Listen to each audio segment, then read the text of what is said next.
Some of us are born to lead. Some of us are born to follow.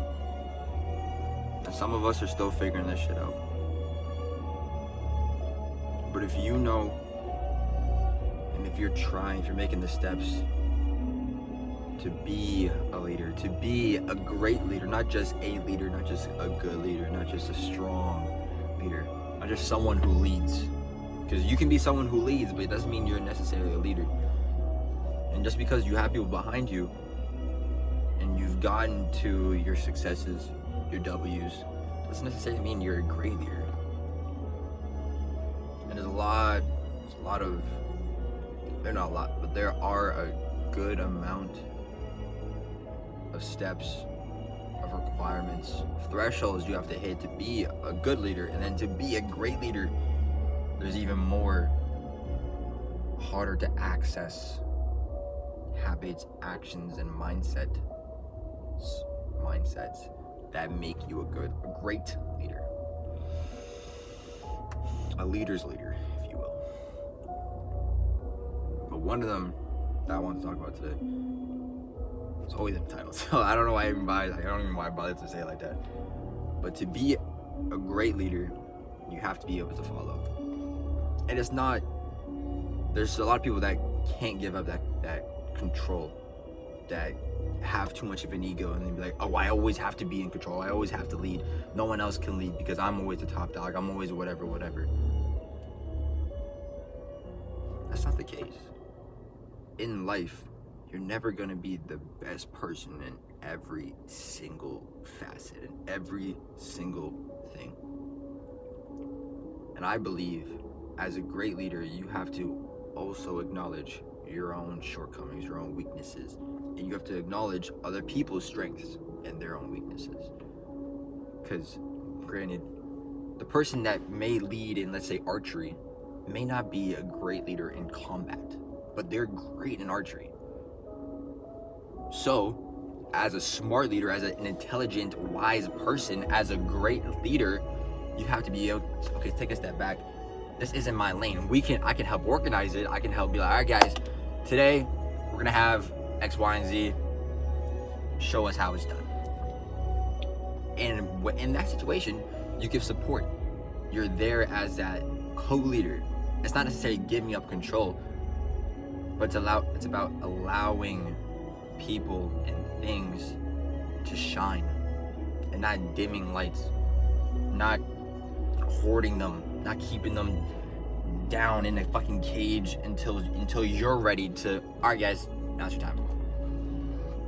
Personally, that's what I believe makes a great leader.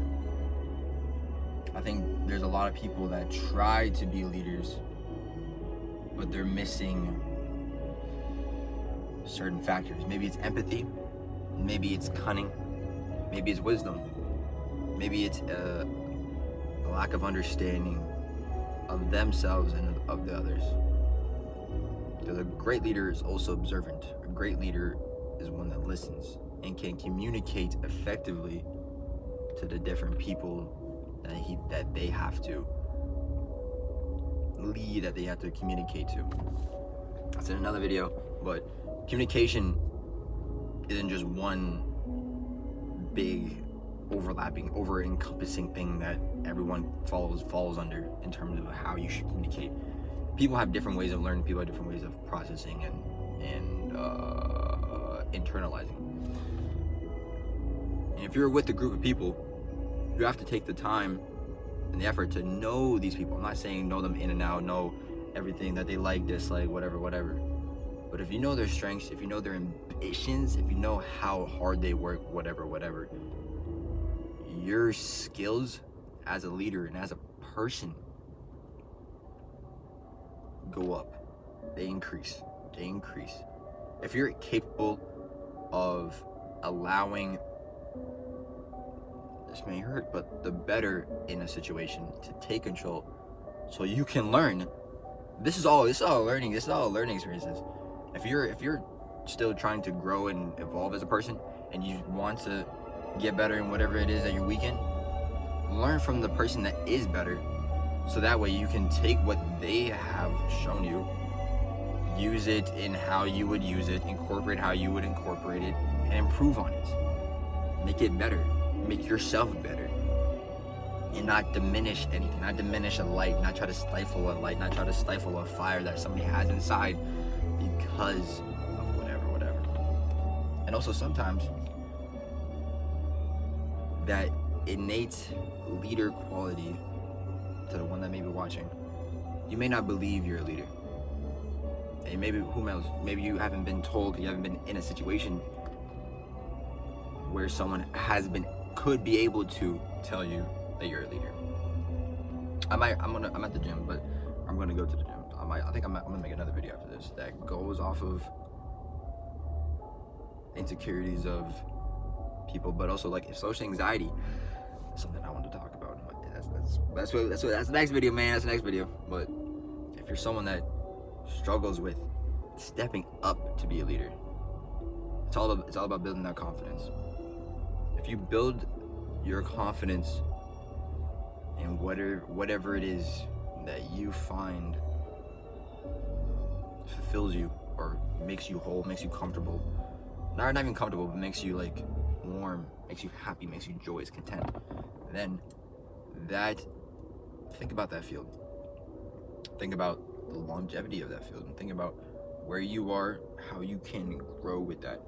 There's a lot of avenues that leaders and followers will go into. We're always gonna have followers, and we're always gonna have leaders. And we're always gonna have people that don't really fit into that finite group of just, these are people that are always gonna lead, and these are people that are always gonna follow. Because there are people out like that. Hey, that's natural. Me, this is not to say, I'm not always a leader, but like sometimes I'll follow. And it's about balance. Because too many people like to, once again, have control over too much, to the point where it's, and I say too much, and to the point where it's your focus is lacking.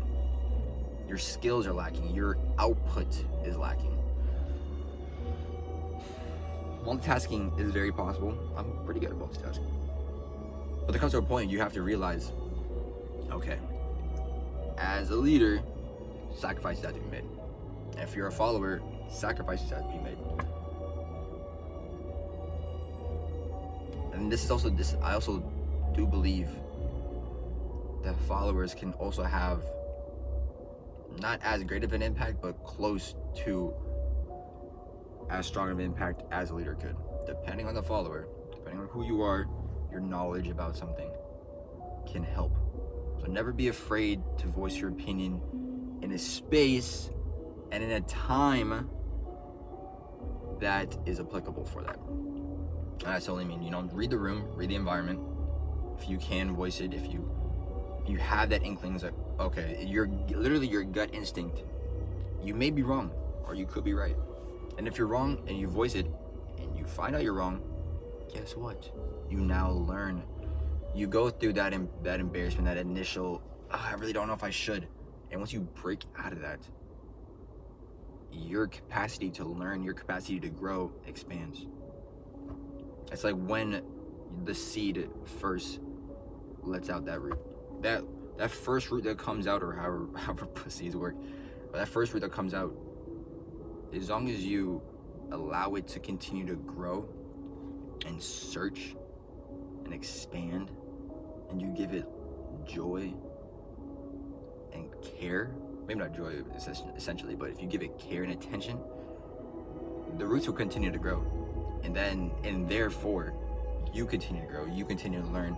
And whether or not you're a leader, whether or not you identify as a follower, whether or not you identify as someone that's in the middle ground, you will continue to find yourself, and in that you will continue to resolve and strengthen whatever it is and whoever it is that you are. That's ultimately it, man. That's ultimately it. Take it with you how you will. There's certain things I didn't say, there's certain things I could have expanded on. But I'm not trying to make these videos long as fuck. And also, I think a lot of these videos are better for conversation wise. Once again, if you have any comments, feedback, whatever, comment down below. Hope you enjoyed. This is I mean, I didn't want to like really. I'm doing it now. Thank you for watching. Stay up, stay blessed, take care of yourself, stay alert, stay dangerous, stay elite. Remember to drink some water, eat your fruits.